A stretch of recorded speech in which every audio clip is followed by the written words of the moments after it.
नमस्कार, SBT news में आपका स्वागत है। पेश है 16 अप्रैल बुधवार दोपहर 1:15 बजे राजस्थान की 15 बड़ी खबरें।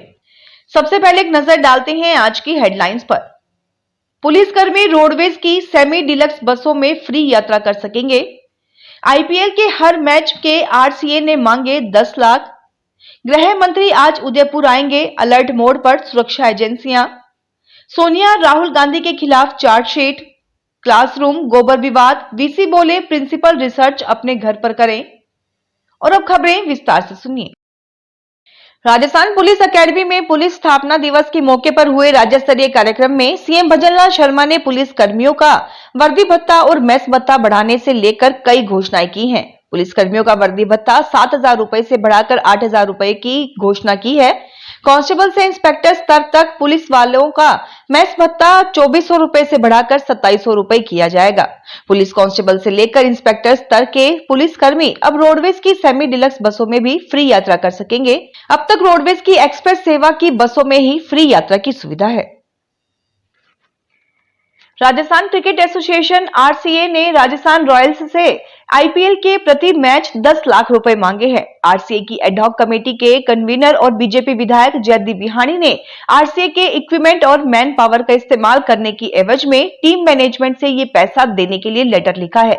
मीडिया रिपोर्ट के अनुसार जयदीप बिहानी ने आरसीए की अनदेखी पर नाराजगी जाहिर करते हुए कहा कि ग्राउंड मेंटेनेंस का सारा स्टाफ आरसीए का है। इसके साथ ही ग्राउंड में स्प्रिंकलर से लेकर जो रोलर और अन्य संसाधन हैं, वह सभी भी आरसीए की ओर से ही खरीदे गए हैं। ऐसे में राजस्थान रॉयल्स मैनेजमेंट को इन सभी का पैसा देना होगा।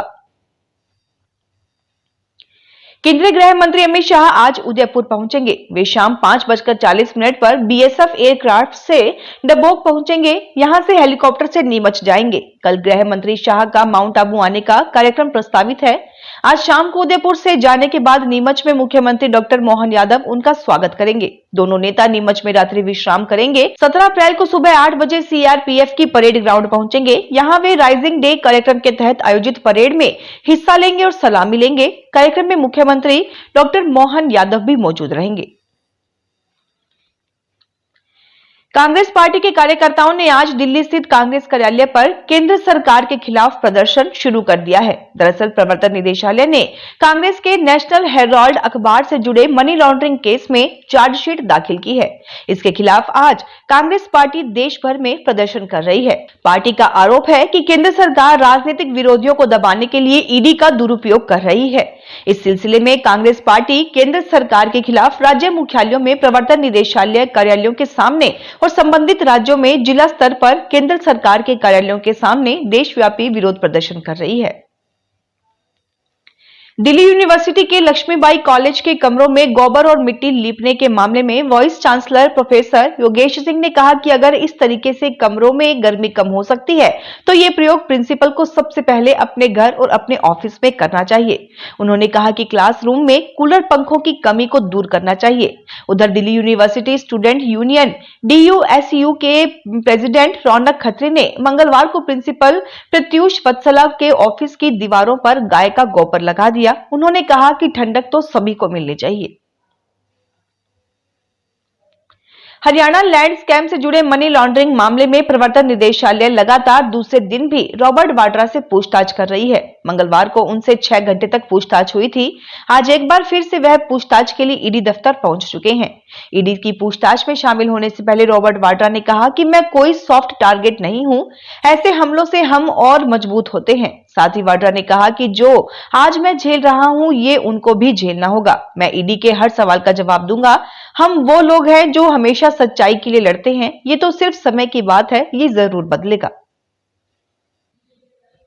राजस्थान के बूंदी में एक मटका बेचने वाले कुम्हार विष्णु कुमार प्रजापत को आयकर विभाग ने 10.5 करोड़ रुपए का नोटिस भेजा है, जिससे इलाके में हड़कंप मच गया है। विष्णु का कहना है कि उसकी सालाना आय सिर्फ 95,000 है और इस लेन देन से उसका कोई लेना देना नहीं है। उन्होंने इसे पहचान की धोखाधड़ी का मामला बताया है। 11 मार्च 2025 को भेजे गए नोटिस में कहा गया है कि वर्ष 2020-21 में विष्णु ने 10 करोड़ 61 लाख रुपए के लेन देन किए हैं। इन ट्रांजैक्शनों में एक शख्स सुरेंद्र सिंह बाबेल का नाम भी है, जिसे विष्णु जानते तक नहीं। विष्णु ने बूंदी साइबर थाने में शिकायत दर्ज कराई है।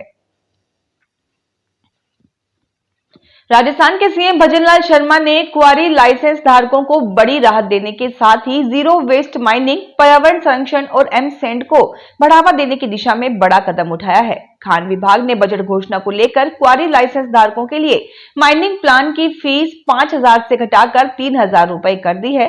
इससे करीब 18,000 क्वारी लाइसेंस धारक लाभान्वित होंगे। इसके अतिरिक्त खान विभाग ने गैर सरकारी भूमि पर जमा खानों के मलबा, ओवरबर्डन डब्स का एमसेंड व अन्य कार्यों के लिए उपयोग करने पर रॉयल्टी की फीस में 50% की छूट दी जाएगी। रेलवे ने यात्रियों की सुविधा के लिए बड़ा फैसला लिया है। बांदीकुई जंक्शन होकर गुजरने वाली साप्ताहिक बीकानेर कोलकाता ट्रेन में अतिरिक्त कोच जोड़े जाएंगे। रेलवे प्रशासन 17 और 24 अप्रैल को बीकानेर से चलने वाली ट्रेन में एक थर्ड एसी और एक स्लीपर कोच बढ़ाएगा। इसी तरह 18 और 25 अप्रैल को कोलकाता से चलने वाली ट्रेन में भी ये सुविधा मिलेगी। इन दो कोच के जुड़ने से ट्रेन में 160 अतिरिक्त सीटें उपलब्ध होंगी। इससे यात्रियों को कंफर्म टिकट मिलने की संभावना बढ़ जाएगी। एनटीए की नीट यूजी 2025 और आरपीएससी की पीटीआई एंड लाइब्रेरियन प्रतियोगिता परीक्षा का तृतीय पेपर यानी सामान्य ज्ञान की परीक्षा एक ही दिन 4 मई को होनी थी।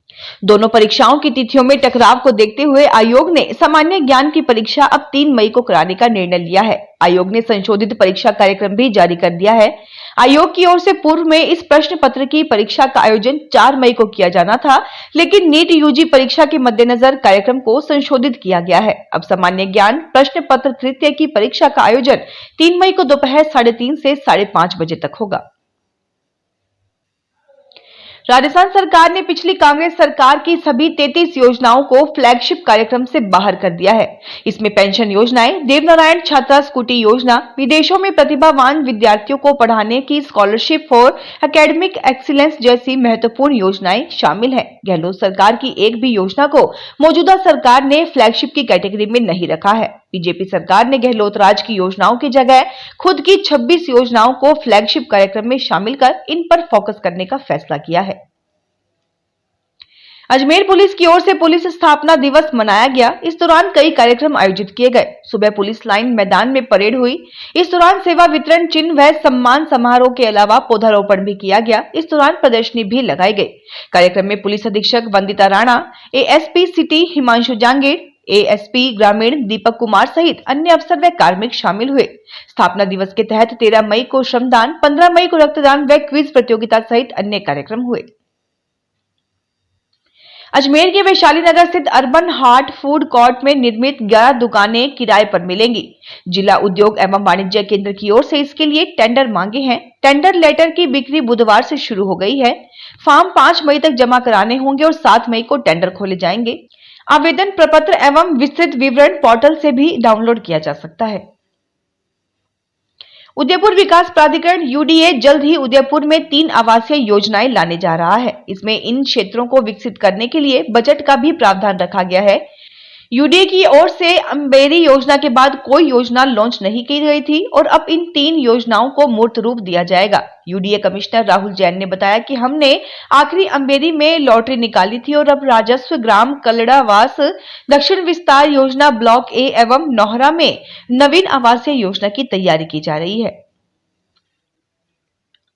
मोबाइल का रिन्यूएबल एनर्जी डिवाइस विभिन्न इलेक्ट्रॉनिक गैजेट्स में उपयोग में आने वाली सेमीकंडक्टर में वर्तमान में लिथियम जैसे रेयर अर्थ मेटल दुर्लभ मृदा धातु का उपयोग किया जाता है। वर्तमान में इलेक्ट्रॉनिक्स उपकरण पूरी तरीके से रेयर मेटल पर निर्भर है। देश में इसकी उपलब्धता और बेहतर क्वालिटी नहीं होने से रेयर मेटल मौजूद होने के बावजूद उसको निकाल नहीं पा रहे हैं। राज्य सरकार से बातचीत के बाद एमबीएम विश्वविद्यालय ने जोधपुर में रेयर अर्थ मेटल का एक्सीलेंस सेंटर स्थापित करने की योजना बनाई है।